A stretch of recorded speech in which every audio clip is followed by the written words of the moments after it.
What's up? You got Dana here, and this is my review of Pat Stay versus Arcane. So Sunday when this battle dropped, I think it didn't get probably the attention that it deserved, because in my mind this battle is about as close to a classic as you're gonna get. I felt like this was a really entertaining battle to watch. Both of them had bars. Pat Stay was really funny. Arcane came with some of the best bars that I've heard from him. But I mean, I think this battle got lost in the shuffle, because the same time this battle was out, there was this whole firestorm on Twitter about Math House, decking Sirius Jones. That's neither here nor there. We're here to talk about this battle. First things first, I gotta say that coming into the battle already, Arcane wasn't gonna get a fair shake, because two things that you never wanna have associated with yourself is being a consistent biter or being someone who has a ghost. And we all know that he was coming into this battle with the whole stigma of Caustic writing his bars from him. Right into the first round, Pat Stay went ahead and addressed that. You paid him the money, but it wasn't for the rhymes. You was just helping your man. Now, I get it. It's like this hooker I bought the other night. Hey, 10 hours straight she bounced on my dick. Now, I paid her, but I mean, it wasn't for the sex. I was just looking out for the bitch. He's a coward, he knows it. It's been average for years, and all of a sudden now he's the dopest. All these punchlines coming from nowhere?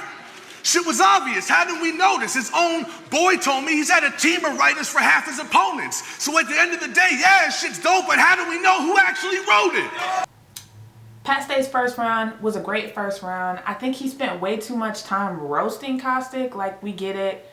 He's a white guy who's like all about black culture. He dresses black, he talks black, his whole image is trying to be gangster. It was funny, don't get me wrong, but on a technical level, he wasn't giving me much. It was nothing but jokes, and that's cool. That's what gets like the King of the Dot crowd off. As you can see, performance-wise, this was A1. Like, you can't get much better performance-wise than what Pat Stay gave you this battle, and round one was no different. He had lines like, you know who you remind me of? Scarface.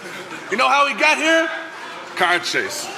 One thing that I will say about a couple of the jokes in Pat Stay's first round was they were like excellently executed. For the stuff that I really wasn't down with, like some of the jokes that I just thought were solely based in comedy, there were some, like the line about bullets, that I thought was really clever and just well executed overall. He burnt cheddar and dodged bullets to get that large chain. But your lines came through bills, so I guess you are king. One line that I did like that Pat Stay used against Arcane in reference to the Caustic situation was the line where he said, "How can you want the Canadian belt when you're getting an American to help you?"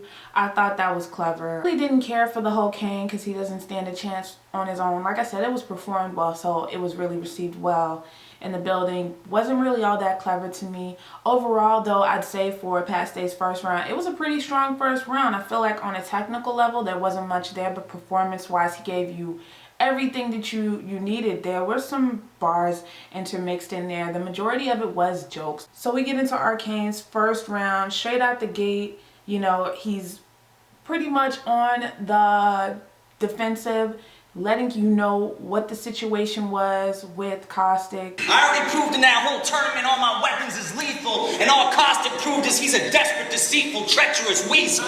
So let's be honest, Pat, you never had the balls to come near that chain until I was the heel coming off the heels of a smear campaign. So if you want to put me on trial, launch a case and sue me with all this baseless scrutiny trying to bait and lure me, you can't escape the fury. How you gonna act like Judge Dredd when you dread judges you too scared to face the jury?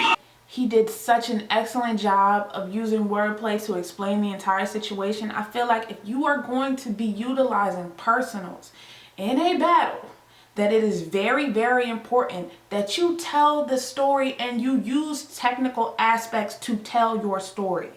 The whole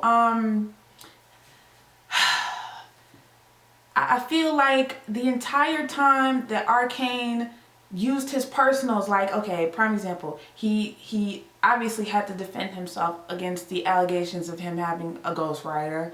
I loved how he effectively spit those verses.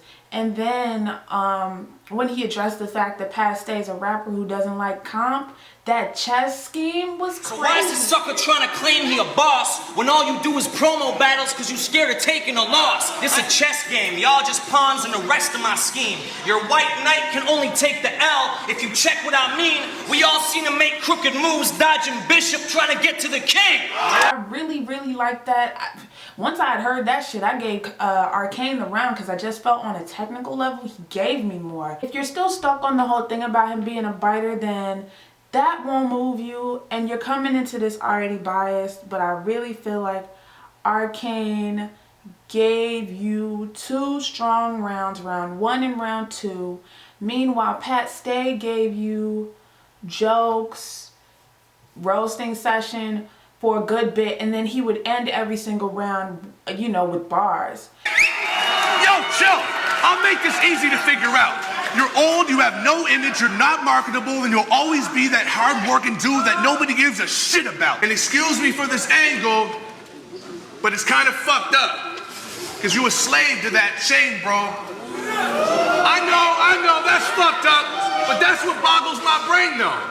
Because I don't understand why Django don't want to let his chain go.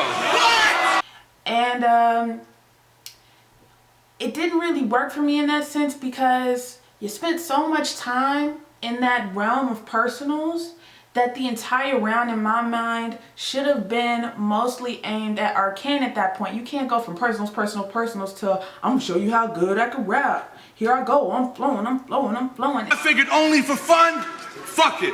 I'm gonna show him how it's supposed to be done. It's like, well, weren't you just... But anyway, we get into round 3 and Arcane ends up stumbling really bad in round 3. You could damn near say he choked and...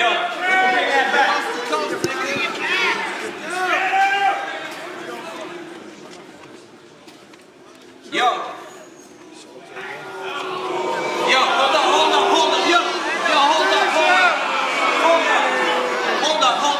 Fuck your feelings on the whole, if you choke, you lose the round. I'm sorry. If you cannot get your bars off properly to the point where the crowd is noticing that you fucked up, you shouldn't get the round unless you just spit some holy grail type shit. And now let's be clear before I end this review. I am not knocking Pat Stay's bars at all. I just feel like on a technical level, and I want to be clear with this shit because y'all be in the comments, and I always say this at the end of every review that I do. Let me know what exactly I missed or explain to me why you felt the other opponent won. This is why I feel like Pat Stay lost. On a technical level, because I gotta be elementary with this shit now. On a technical level, schemed more, punched more, used wordplay more. The boxing scheme in the second was crazy. The chess scheme in the first was crazy. The fruit scheme in the third was crazy. This meathead reminds me of a genetically modified fruit. See, you might be bigger on the outside, but you ain't packing no juice. So how's this fruit pumped full of steroids, but on the label organic produce? It wasn't just him, you know what I'm saying, whole checking someone. You know what I'm saying? So that is why I felt like technically Arcane was very strong. However, you sit on the shelf all year. So the Jolly Green Giant should have the sharpest lines. Compare apples to oranges. Your opponent's all hand-picked like market signs. So start with trying to cultivate some smarter rhymes. How you supposed to be top-seeded when I'm the one that plowed through the field like it's harvest time? every time that he did his personals, the way that he constructed those bars, he always utilized wordplay. You reppin' dark side. Pat, you play with Star Wars characters. You from Dartmouth. I put holes in them like dartboards, period. Arcane edged him the first two. Then Pat got him on the third because they were pretty much neck and neck in that third. And then that choke knocked Arcane off. Overall, though, I have to say that Pat had lines like that Men in Black flash line that I... They gonna forget his ass faster than a second flat like I flashed him with the gadget from Men in Black. Wait! I don't care if you popped an oxymoron, don't get smart, idiot. It's clear that his head blew up on some Marge Simpson shit, but I'ma flip the script like Hitler at some bar mitzvah. Was crazy. Of course, his caustic jokes were funny as fuck. He had lines in there. All that shit from Pepsi can on out, whack shit. Don't really care how you feel, that was some whack shit. There's some personals that I did dig, but at the same time, just focus on the technicality of it all. Outside of a little bit of wordplay here and there, making words that don't rhyme and all that. There was flow there, but outside of that, there wasn't really much going on. It's just you. Every big international name, they feed them to Pat. You've been hopping through obstacles for the chain and winning Grand Prix. I've been kicking my feet up relaxed. See, what you lack as a battler, Alex, are natural talents that no one can teach you to have, and that's personality and charisma. And you have neither. You just rap. So spit them punchlines and wordplay schemes you gotta think about. I'll spit that shit you gotta go home, look in the mirror and think about. Third round, he was equally as strong, but that choke was significant. And because of it, I felt like Pat Stay clearly got the third. So anyway, that's my thoughts on the battle. I think Arcane got this battle 2-1, edged it 2-1. Let me be very clear on that. He edged it 2-1. Here's a fun drinking game. See how many times Pat Stay goes A and take a shot every time Pat Stay goes A.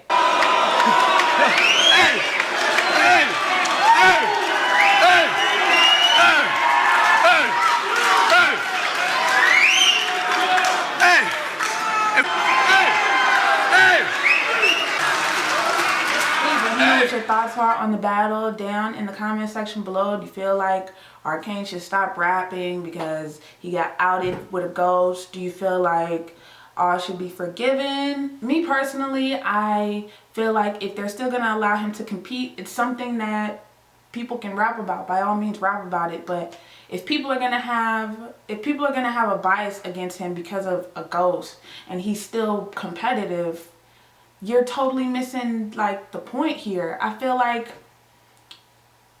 if you don't want him to battle anymore because you feel like he's not writing his own shit, don't allow him to perform anymore, because that's doing him a disservice. I feel like at this point, if he's competing, then people just need to take it for what it is. He's up there spitting, he's convincing.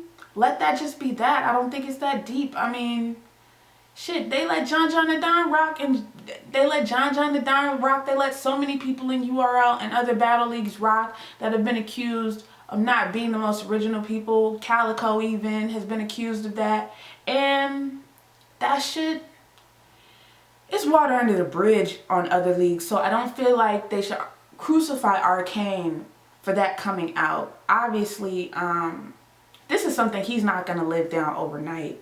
It was a big deal. It is a big deal. And if he does have a ghost, me personally, no, I don't think you should perform anymore. But if he's writing this shit now, let him rock, man. That's more comp. It's more comp. But anyway, that's my review. Thanks for watching. Like I said, don't forget to like this video, share this video, comment, and subscribe. I will see y'all in my next video. Peace.